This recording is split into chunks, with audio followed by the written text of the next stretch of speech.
So I've got a question for you guys. What is it more important when it comes to a chazan, a cantor? In shul, he leads the services, he leads the davening. Is it more important that he has a nice voice, or is it more important that he is God-fearing, that he is Yirei Shamayim? What will you say? Both.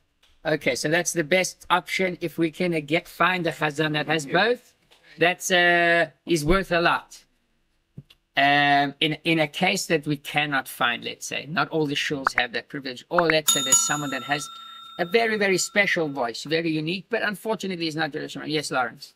Ironically, it sounds counterintuitive, but I would say the beautiful voice. Why? Yeah. Because the role of a chazan is to uplift the connection between the Congress and their spiritual connection with God. So if you have somebody with that neshama, it will fulfill his mission of what his role is in that particular congregation. You would assume and hope that everybody in the congregation, the rabbi, the kid, everybody else has that connection with God. But that gift that the chazan has is that special, unique thing that really makes that person the role that they have to play on Hashem. Okay, very nice. I like that answer. That's a very, very good point. So basically the idea is that, yes, part of the obligation of a chazan is to inspire us. So I want to tell you that this question was asked many times. Yes, Rabbi. Yeah, the same with the priest in Boston. We don't ask what they got up to. We just asked them to do the priest in Boston. Right. Yeah, that's true. That's a correct point. That's that they have a certain power. That's because of their right as Kohanim. 100%. So, by the way, this is also based that the whole idea of a cantor that has a very inspiring voice is based on a verse. It says, "Kabed et Hashem mehoncha." Respect Hashem from your fortune, or with your fortune. Honcha, hon. So the rabbis interpreted it that you shouldn't read it mehoncha, read it migroncha, from your throat. So that is the chazan, even though the best chazanim probably they will explain to you that the voice shouldn't really come from the throat, it should come from the... So there's that's where we see the interpretation of the... This discussion took place also many years ago in a town by the name of Szydłowca. Szydłowca, if I'm not mistaken, that's in Poland. And there was the congregation was sitting before the high holidays, and they were asking, who should we bring? So one person said what you said, Lawrence, and then there was another person that said that if the chazan, what we are asking for is for rachamei shamayim, for the mercy of Hashem. If it was to ask for our mercy, so yes, then we would say that the most important thing is a person that has a beautiful voice. But since we are asking for the rachamim of Hashem, our ultimate goal is to reach Hashem. Therefore, we need a person with yirat shamayim. So yes, there are two sides to this idea.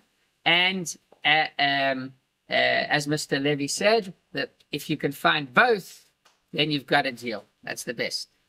But Yes. how would you know what they get like in stuff?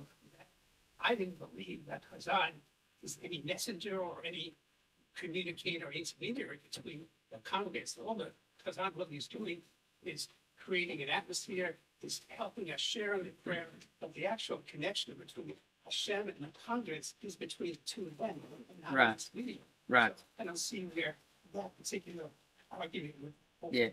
Okay, so it's a good question. Originally, it could be that this applied originally to more to those days than our days today. And I'll tell you why. Why do we repeat the Shmona Esrei? Why do we repeat it in the first place? Everyone davens it, we all say it, and then we spend another 5 minutes repeating it again. Why?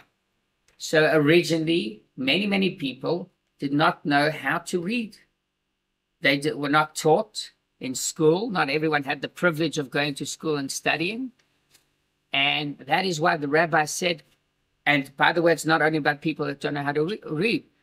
Sometimes people have, we had someone come into shul and he has a bit of a difficulty seeing the words of the siddur.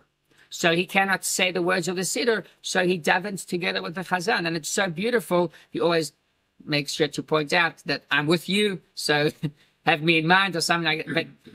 But so that is where the rabbis thought that prayer shouldn't be just a service of one person, but prayer is a service of many people. And in a case where many people are not able to daven the full davening, so that is where the chazan comes into that. So for that case, it's important that the chazan is a Yerei Shamayim. Today, that Baruch Hashem, the majority of people know how to read, and if it's English Sidurim, it's perfect. It's the exact same thing. Soon we will see a lot about that as well. What is more important, the meaning or the words, but definitely today, so yes, we have a personal connection that goes directly to Hashem. So yes, perhaps in that case, you are right. I don't know if it's halakha. Sorry? I don't know if it's halakha, but it's in books, their qualifications or requirement be a chazan. Right. And it doesn't mention anywhere. Voice It's not one of the, it's interesting, yeah. Last comment, and Nick, you can help me with this because that was never understood why.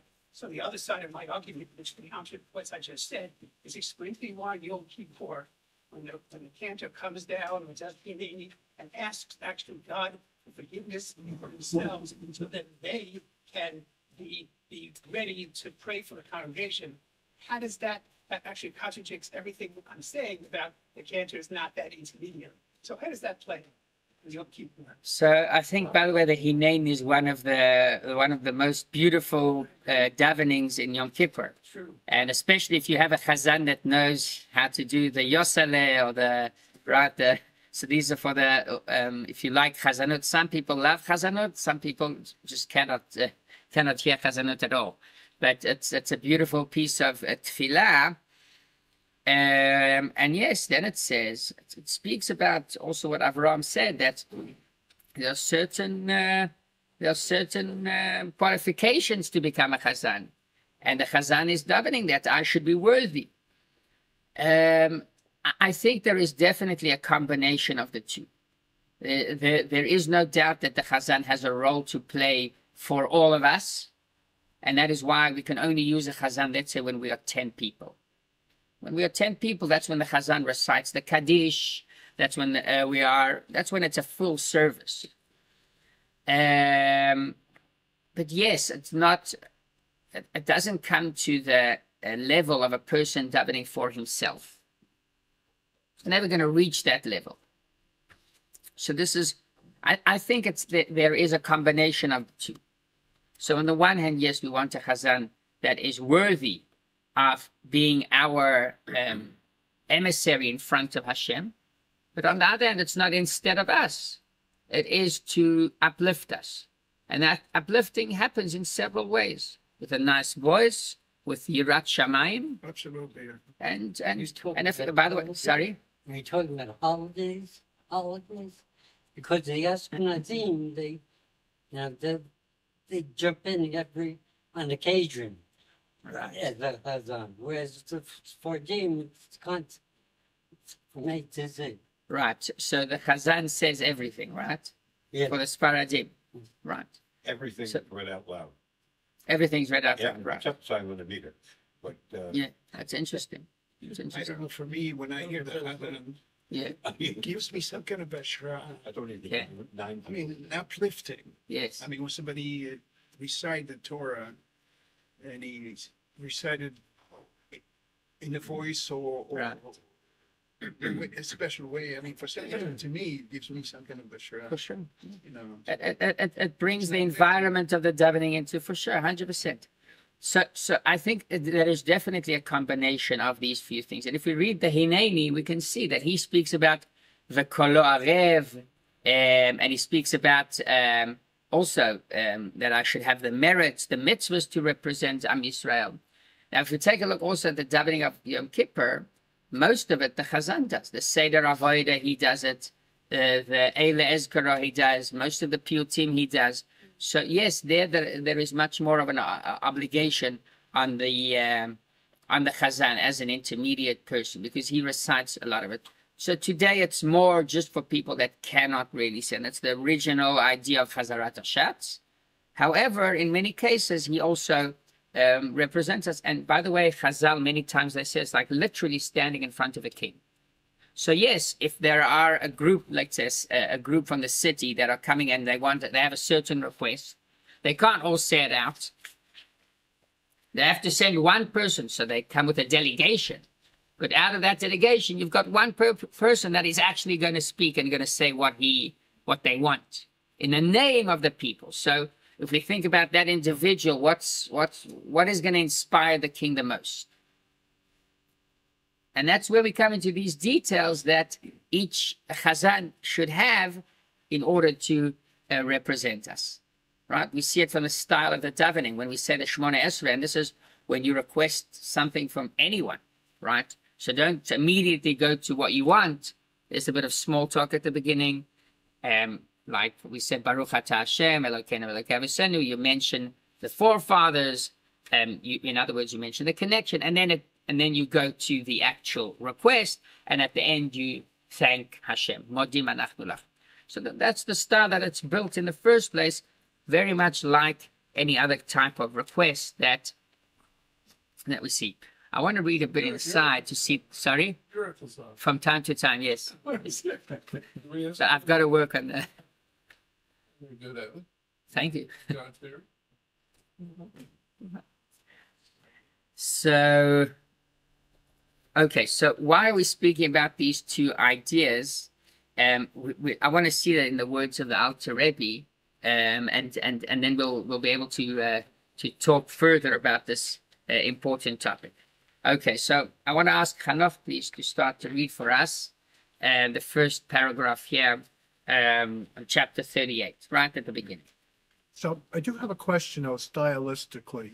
Sure. I've never, for all the time that we've been reading this, I have never seen so many words without periods.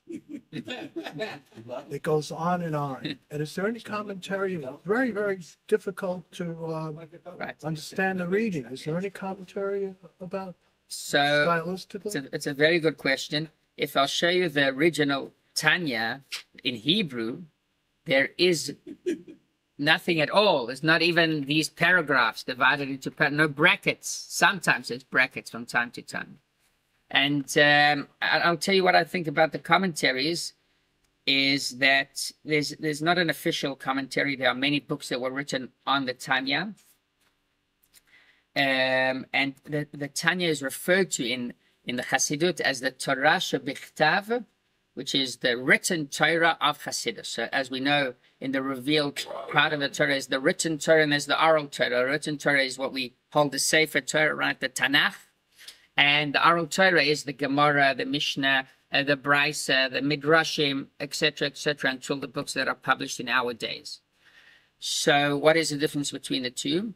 The written Torah is, and this is what the way I see in Tanya, is it's up to you. You can read this text now, and you can read this text in 5 years' time, and you will understand it differently. Yeah. And it's important that it's written in that way. Why?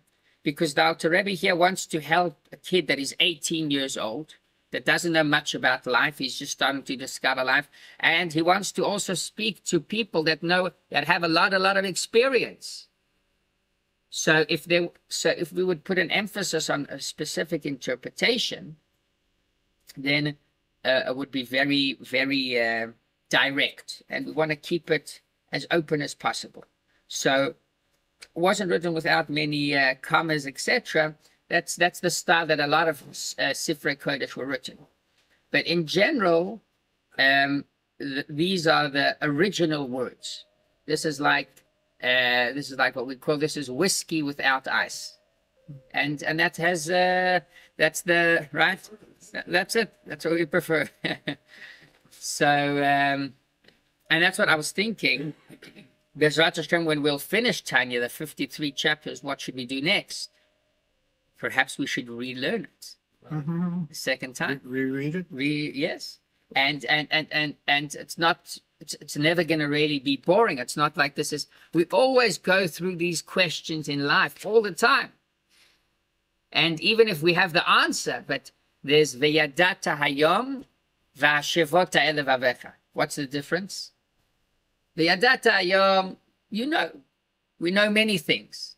Va'ashevota elevavecha means that we bring it to heart, bring it to our attention. And that is something that we can always do. So I'm not sure that we actually are going to repeat, but this is one possibility. And we'll see. And sometimes reading backwards is the way. Reading really. Yes. And for example, at chapter 1, so you can start it from the beginning, but you can start it also from the end. The end is also a whole, it's like 5 lines, but that's a whole topic about whether we are actually good people, good human beings or not. Does true good exist? That's chapter 1. Is there pure good without any evil involved? That's a big topic. We could just speak about that for an entire shiur, right?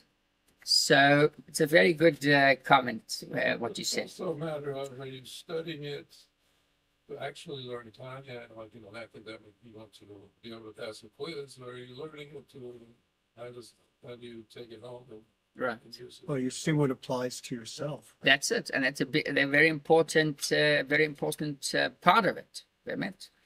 Okay. In the light of all that has been said above, one will clearly understand the decision of the halakha that has been laid down in the Talmud and codes that meditation is not valid without verbal articulation. So if one has recited the Shema only in his mind and heart, even with the full force of concentration, Kavanah, he has not fulfilled his obligation, and he's required to recite it again orally. Similarly, with grace after meals, which is ordained by the Torah, and with other benedictions ordained by the rabbis, and with prayer. On the other hand, if he has uttered them with his lips, but did not intend with his heart, he has fulfilled his obligation ex post facto, after the fact, and he is not required to repeat them except for the first verse of the Shema and the first benediction of the Amidah. Thus, it is stated at the beginning of chapter 2 of Berachot, up to here, the commandment of intention, Kavanah, applies. From here on comes the commandment of recitation, which means speaking, and so on. Can you? Go up on your Latin. Kind of.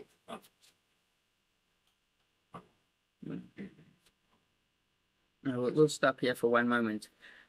Okay, so this is a very important part. When we daven every single day, what's more important? Pronouncing the words or the meaning behind the words? And another question, what about if we daven in English? Is that okay? What is the value of that type of davening? So we're going to speak about also what the halakha says, but let's speak about the idea that the Alter Rebbe wants to tell us. And this happens in Shmona Esrei. They say the best ideas come during the Shmona Esrei. When a person is sitting and he's davening quietly, that's when the best ideas pop up. There was once a person that did business with the paritz, with the local landlord. And then, of course, the landlord was in a house. It was a whole area. It was the river, it was the forest, it was land, it was the inn, it was the hotel, the motel. He did business with him, and he tricked him. There was something there that was a bit not as it was supposed to be, but he tricked him. Now he came to the rabbi and he told the rabbi, "Rabbi, I'm very scared. What if the paritz, what if the landlord will find out that there was a bit of a shtick here, that I tricked him?" So the rabbi said, "You can relax. The paritz doesn't daven Shmona Esrei. The paritz, Shmona Esrei is a time where we have our thoughts to ourselves. There's time to calculate. There's time to think. There's time to remember. The paritz doesn't have these 5 minutes to take to think what happened. So that's a bit about that paritz. So we're not encouraging anyone to do something like that. But and another story about someone that was davening Shmona Esrei in shul, And when he finishes the Shemona Esrei, the rabbi comes over to him and he tells him, Shalom Aleichem. So he tells the rabbi, I just finished Oseh Shalom. Well, what do you mean Shalom Aleichem? So he said, during your Shemona Esrei, you flew to Tokyo, you went then to Paris, and you went back to London, all within 5 minutes. So you came back home. I told you, Shalom Aleichem. That's the way that we do. So here we see that part of the davening is the kavanah, the intention, the meaning, the thoughts behind the davening. And it's a big part of it. And then we know that there's, of course, the actual words that a person says. So that person that was flying to Tokyo in the middle of Shemona Esrei, maybe he pronounced the words, but there was not much meaning. What about that? Is that valid? Is that an appropriate, not appropriate, is that a kosher davening? Did he fulfill the mitzvah? If it's with the minion, we learned that suddenly from Rabbi Weinberg. That in that case, when he's with a minion? Okay, so maybe what Rabbi Weinberg is saying is that a minion helps him also to add the kavanah as well, which is true. But we'll see that even with a simple, without a minion, just him davening, even if he doesn't have any intentions, any proper meaning, still he fulfilled the mitzvah. So it's important to know. Now I'll tell you another story. We were speaking about Yom Kippur, about Hineni. So there was once a little kid that came into shul, and he came during Tefillas Ne'ilah, and he didn't know much about davening. He didn't know what to say. He wasn't learned at all. He didn't know how to read. So he walks into shul, and he's so inspired by the davening and by the beautiful voice of the chazan, and he shouts out loud, "Kukuriku," or "Kakal-doodle-doo." Right? That's the. So all the people there telling him, "Shh." And he does it again. And they're telling him, "Shh, you're disturbing us." And he does it again the third time. By then, the Baal Shem Tov interfered, and the Baal Shem Tov said, "Let him, allow it to him." And afterwards, the Baal Shem Tov explained that there was a big kitrug. There was a declaration that Hashem wanted to bring upon the Jewish people, something bad. And because of his, the words that he said, he was able to remove that. Why? Because of his powerful meaning. No one else at shul could remove that gezerah. There were big rabbis there, big students, but they couldn't remove it. Why? Because maybe they were lacking that simple approach towards Hashem with a full heart, with an unbelievable meaning behind the words, and that's what broke the gezerah. That's what opened the gates.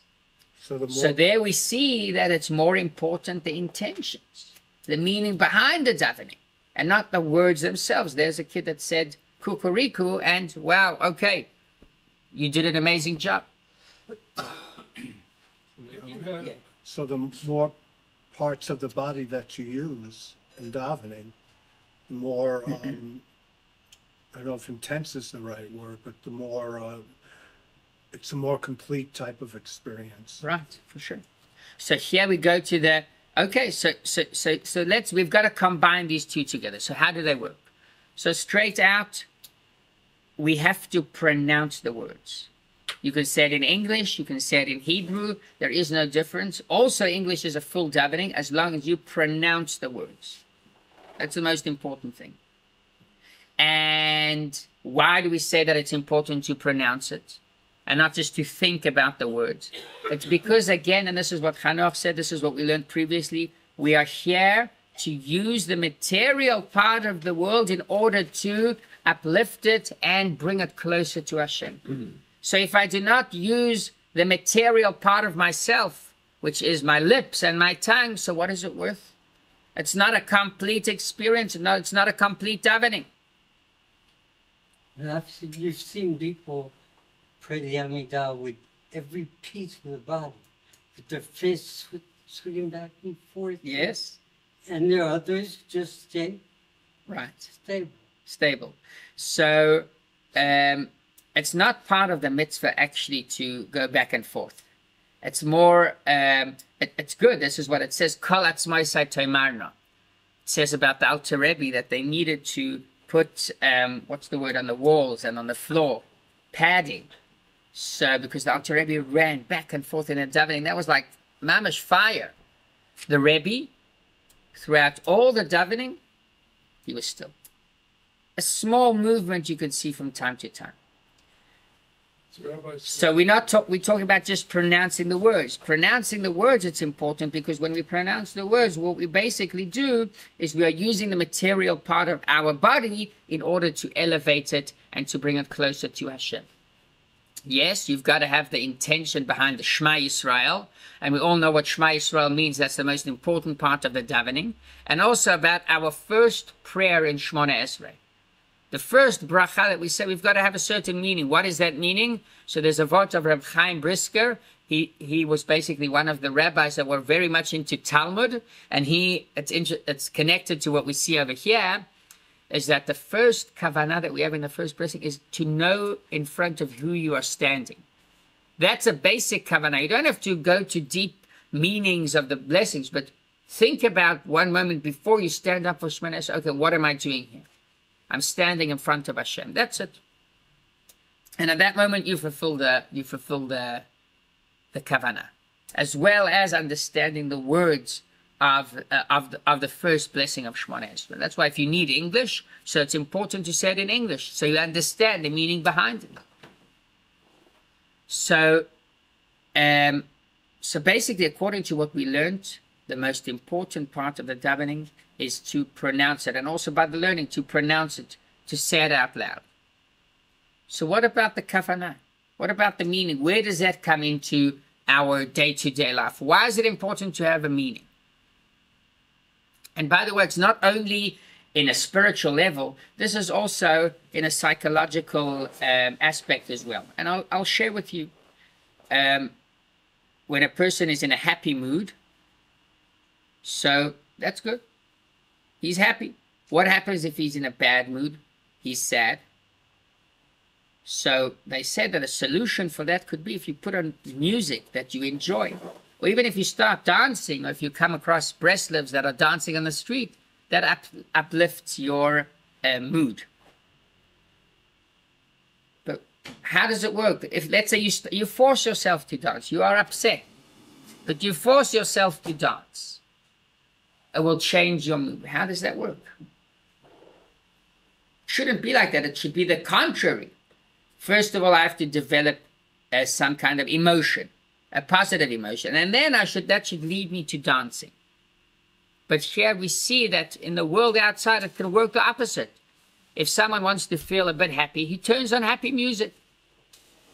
And that affects my soul, that affects my emotions. Wow. That's powerful. That means that sometimes we look at materialism and we don't give it the right value that it has. Hashem tells us that materialism and maaseh, which is the external force that we have, which is action. Action is any kid can do action. He can act. He can move things. He can walk. He can bring things to the table. Right? You don't have to be an expert, but that's a powerful tool. It's a powerful tool that we have in our hands. Right? That's like sometimes they say that one of the techniques to get into a mood of work, let's say a person wants to get work done. So how do you get into such a mood of getting the work done? Just work. Other people say, no, you've got to first be in a comfortable situation. You've got to see the goals. You've got to develop some kind of emotion that you are looking forward to accomplishing something on this day of work. And there's another way, much more easy, much more simple. Just start working. That itself will put you in the mood of working. And that is the power of the maaseh. Ha-maaseh hu ha'ikar. So it goes again about when someone's davening. I'm not in the mood of davening. I don't feel like I'm connected to Hashem today, or I want this connection. Start, say the words, you'll find the connection. But that's the power of the maaseh, that the action that we are able to do, and through that we are able to establish a true connection to Hashem. Let's speak about the meaning, because the meaning is also important. Let's see, this is the second paragraph. Would you like to read for us? I can't see. Okay. Here, do you want to see this?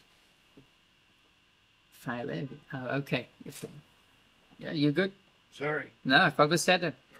So, Avraham, you're going to read for us. The reason is that the neshama needs no tikkun, cleansing, for herself by means of the commandments, but has only to draw forth light to perfect the vivifying soul and body by means of the letters of speech, which the nefesh pronounces related to 5 organs of verbal articulation. Similarly, with the active commandments, which the nefesh performs with the aid of the other bodily organs. Fair. So once again, if we go back to the reason, why is the soul here in the first place? What kind of mission does it have? Is it for itself? Does the soul need the light for... No, the soul was much better off up close to Hashem. The soul does not need to come down here to the world for itself, but it has a mission. It's here to influence someone else. Who is that? That's the body. So if you don't get the body involved, you're not accomplishing anything. Right? So it's like after some person, he's trained, he's a professional, and he wants to go and share his experience with others. The most important thing is to know how to make sure that they are the ones that are practicing it. Let's say you're a professor, right? You're a top professor in university and you want to teach the students how they should, whatever, cure a certain disease or manage a certain operation. Well, in that case, if you're going to do everything, you're not going to teach them. There was once a rabbi that told us that sometimes you just have to dive into things in order to learn it. How do you teach a child to swim? If you put him in the water, he doesn't know how to swim yet. If you teach him outside of the water, he's never going to learn to swim that way. So what do? You put him in the water, throw him in the water, and that's how they learn. So sometimes, and it also has to do with any type of management. If you want to, if you want someone else to help you managing something, you've got to give him responsibilities. If you will take it on yourself, and you won't feel comfortable with giving over responsibilities, then you didn't accomplish anything. You're doing everything yourself, and you have someone else now that is with you. So here, this is the mission of the neshama. The soul is here to help the body. Okay, so this is the reason. Now we understand why it's so important to do everything in action. And sometimes I meet people, I tell them, would you like to put on tefillin? So he tells me, Ani Yehudi balev. Ani ma'amin balev. I am a Jew in my heart, which is amazing. It's very special. But Jews in the heart, Hashem has so many of them. He put us here down in the world because he wants you to use that special heart that you have to wrap the tefillin, to do another mitzvah, to bring it down to action. And that's how you're able to accomplish and conquer your body as well. And Hashem says, wow, that is nachas ruach. That is nachas that Hashem gains. So let's continue. Let's see, because there still is an importance to the kavanah that we still have, the kavanah that we'll learn about. Okay, so Yaakov Goldman, the 3rd paragraph, please. Nevertheless, it has been said that prayer or other benediction recited without kavanah is like a body without a neshama. This means that just as in all creatures in this world, possessing a body and a soul, namely the nefesh of all living, and the ruach of all human flesh, and the neshama of all that has the spirit of life in its nostrils among all living creatures, all of which God animates and brings into existence ex nihilo, constantly, by the light and vitality which he imbues into them. For also the material body, and even the very inanimate stone and earth, have within them light and vitality from his blessed self, so that they do not revert to naught and nothingness as they were before. There is, nevertheless, no comparison or similarity whatsoever between the quality of the light and vitality that illumined the body and the quality of the light and vitality that illumined the neshama, which is the soul of all living. And that's the only period. So I hope I read. Yeah. So what does the Alter Rebbe tell us over here? Here we finally are seeing that there is a big part to the Kavanah as well. And this is what Chazal tell us, that a prayer without Kavanah is like a body without a soul. What about the body without the soul? The body without the soul, there is something that is missing. The soul is very important.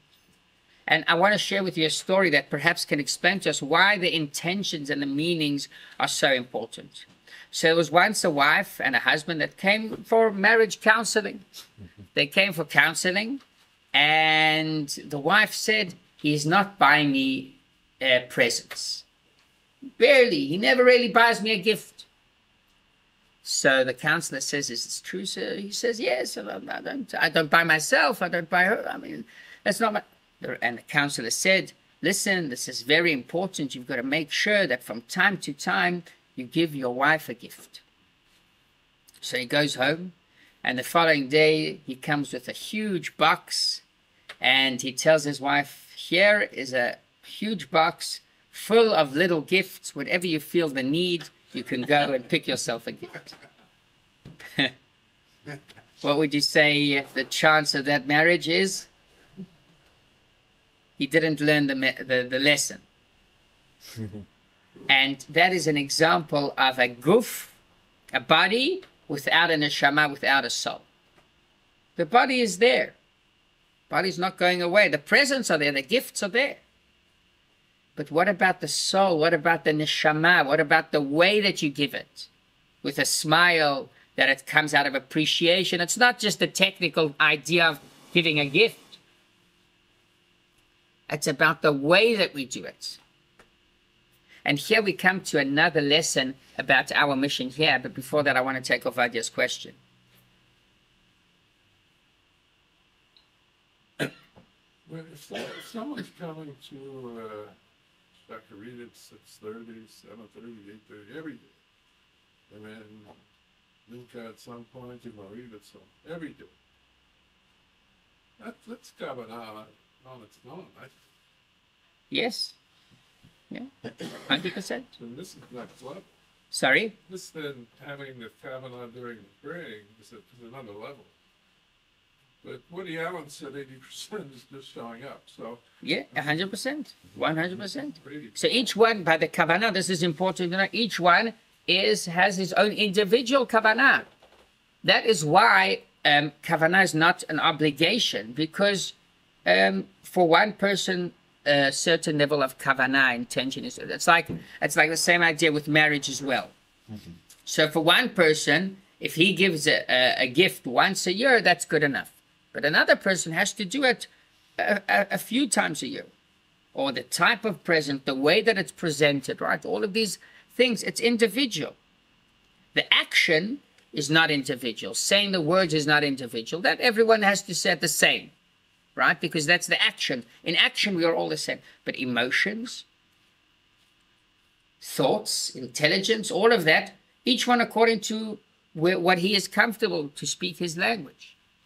So back to the story of the prayer, yes, it's important to have kavanah as well, meaning as well. And we said we are here for the body, not for the soul. Yes, but the soul contains a much deeper level of light. We all understand that. Where is there more of a living force?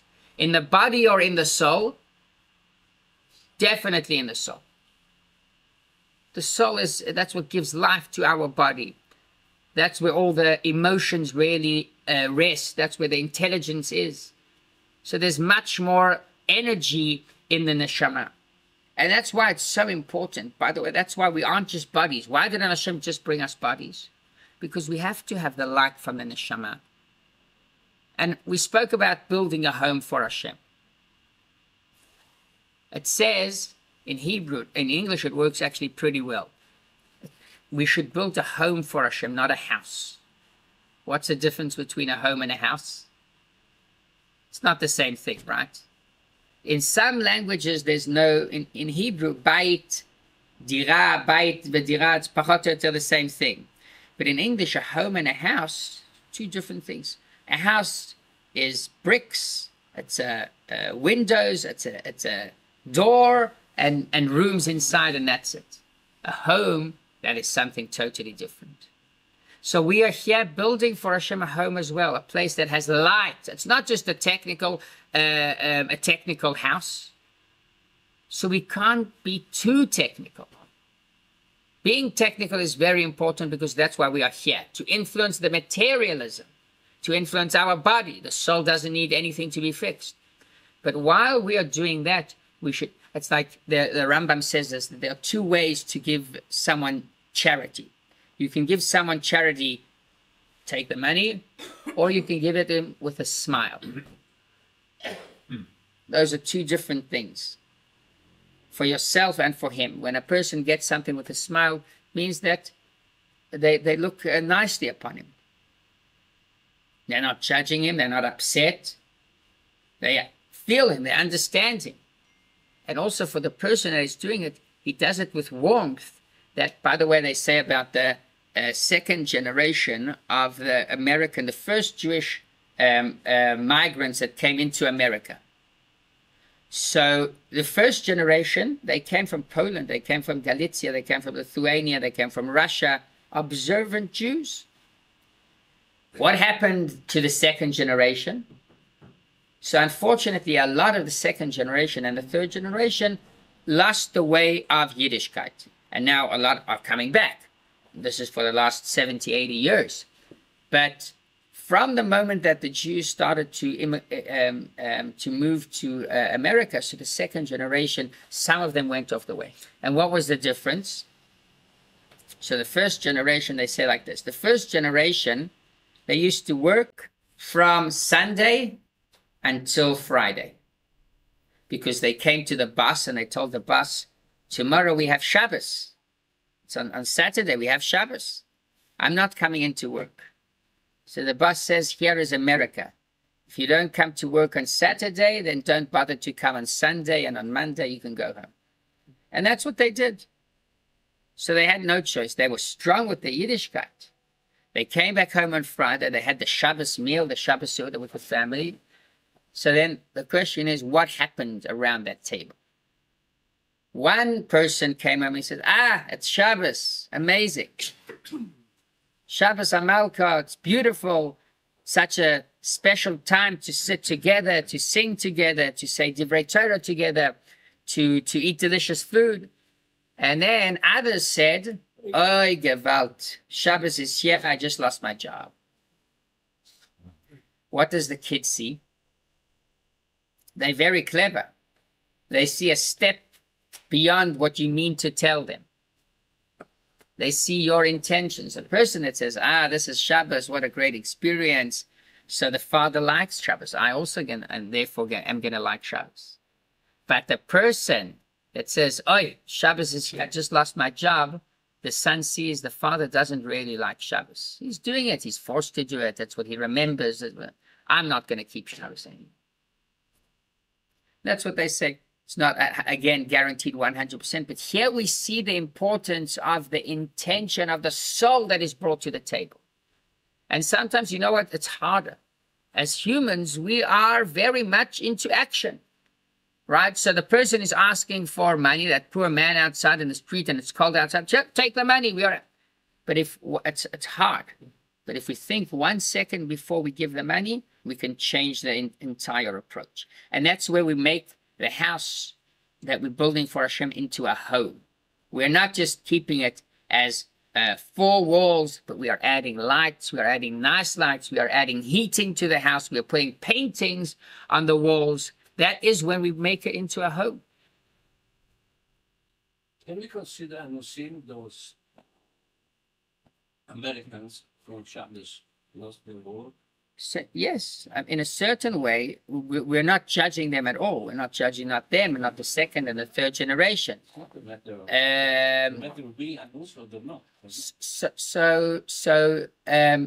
to the halacha, if you could manage to work and make a living from Sunday till Friday, then you have the ability. No one's forcing you. In the Inquisition in Spain. Okay, but if you're tired, you're tired. So what? Yeah. So again, that's why we cannot say, and we don't like to say that there's a certain label on these people, to label them and say that they were doing the wrong thing. It's each one with his ability. There were those that were able to be Shomer Shabbos. If you walk in the streets of New York, it's very nice to see. You'll see Shomer Shabbos b'Farhesia. Shomer Shabbos. This store is a Shomer Shabbos. This is Shomer Shabbos. So when my first time there, I was wondering, it's not something that you see here in Israel. There is one store in Rechavia that has a sign, Shomer Shabbos b'Farhesia. And why? Because, sorry? What's Mefaresian? Mefaresian in public, which means they declare that they are Shabbat observers. And there's one store here that has it as well. And that's because they have a way, it's not entirely kosher to do it in that way, but you come to the store and you can, let's say they serve, I don't know exactly, they serve some, and you can come to the store and you can get it without paying. And then you pay after Shabbat, or you pay before Shabbat. So technically it works, but it's a question about the publicity and the effect that it might cause to the public. But that's okay. I'm not speaking about them. But then in New York, I was a wow. If you were able to keep Shabbat, you would put it on your store, because that's something special. And here we see, this is the idea of so this is the idea of the shmirah of the Shabbat, that it's so important doing it in the right way, again, because then it was much more difficult. All humans have souls. Yes. Jews and non-Jews. Yes. About animals? So animals also have a soul, and not only animals, but a soul in general is about. And this shiur is Le'ilui Nishmat, the 21 soldiers that. I heard it was 28. 28. It's terrible. 28 what? Soldiers. 28, they're fighting more than Terrible. where that happened. Terrible. So this shiur and also the next shiur is dedicated Le'ilui Nishmat, all of those holy soldiers that sacrificed themselves to protect Am Yisrael here in Eretz Yisrael. Yeah. So And I hope that 10, 6 was okay with the surgery last week, 2 weeks ago. sorry? I had a surgery of a woman 2 weeks ago. Yes, Baruch Hashem. Baruch Hashem, that was good. So over 500 soldiers have died. That's horrible.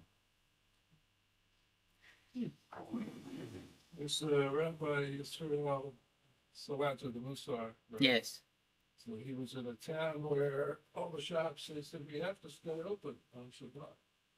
He said, okay, but hide the keys there so you don't carry the key on Shabbat. Mhm. Let's do that. Right. Wait, where is And why is that?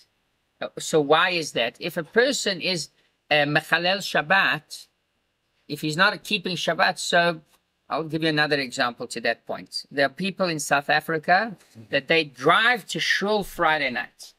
Perhaps in America as well. Yes. Right? This happens. Is it good or is it not good? So according to the basic halacha, a person that goes into the car on Shabbat, he's not keeping Shabbat. But the intention and the meaning that those people have is a pure intention. They want to celebrate the Shabbat. So they are bringing their soul. Now, again, the most important part is to make sure that in my say, in the action, we keep Shabbat, the entire Shabbat.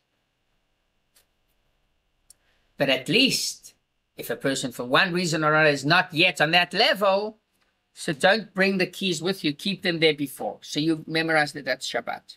It said And- that the driving to shul and conservatism contributed to its demise. Two. Driving to shul, was conservatives sanctioned it, and it's contributing to their demise. So I don't think that it's, I think it's more technical, because there it's not like in Yerushalayim that you can walk 5 minutes and then you've got a shul. There is no other way. And yeah, sometimes people have certain meanings, and that are the opposite. But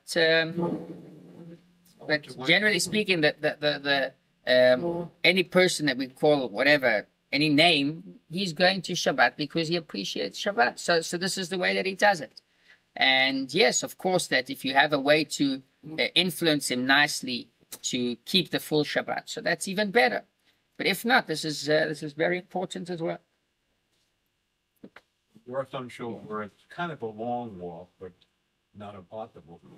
Well, people will drive to shore on Friday night before Shabbos starts. 4 Shabbos, right, Hang up the keys in the coat room right, and leave them there, and then drive home Saturday, move to Shabbos. right. It's okay. So that's okay, right? Nothing wrong with And it. that's a good way to solve it, right? Yeah. I mean, sure, you keep your key in a safe place that no one takes their car. Right. Yeah, everybody trusts everybody. You know? In this particular And also, it's also a halachic question: can you invite over someone to your home, knowing that he will drive to you on Shabbat? Yeah, cool. And that's a bit more, because that's you inviting him already. But again, there are ways also that it's not easy. Whatever. That's a different discussion. That's more of a halachic discussion. Yes. If you invite him over and you're not sure how he's gonna get to your house, then If you're not sure, there are ways to permit it. But it's not that simple. So once again, we're maybe trying. one day he'll become more observant. Also, he or she will become more observant. Yeah, that's also something to take into consideration. There was once a rabbi that was asked about a certain shul, about their davening. They asked the rabbi, "What do you think about our davening?" So the rabbi said, "It's like the sign in the kiosk outside, in the makolet outside. Cold ice cream with the hechsher of the rabbi." So the davening sometimes could be cold, like ice cream. And yes, you're saying holy words, so you've got the hechsher of the rabbi on it. But we've got to get also the neshama, we've got to get the warmth. That's why whenever people come here for Shabbat, I always tell them that we start 9:30 is the davening. But we have a shir at 9 o'clock, and at 11:30 there's a fabrega. So what I always say is that part of the service is also the shir at 9 o'clock, and also the fabrega afterwards. Because otherwise, sometimes it just stays a cold davening. But we want the warmth of the shir before, and we want the l'chaim of the fabrega afterwards, and that is what adds to the what adds to the whole Shabbat. So if you haven't been here yet for Shabbat day, so come B'ezrat Hashem this Shabbat, and you will enjoy it. We'll do the shir at 9 o'clock. Usually Rabbi Goldberg gives the shir at 9 o'clock, and then there's a fabrega afterwards at 11:30, and we'll say l'chaim. That is where we see the kavanah that is added to the maaseh. So right, ha'maaseh hu ha'ikar. That's the most important part. But also the intention is the way that we do it, the environment, and that you'll also see that the songs that we do throughout the service is also to increase the kavanah, to increase the intention that we all have during the davening. That is the songs that uplifts us. So this is basically what we spoke about today.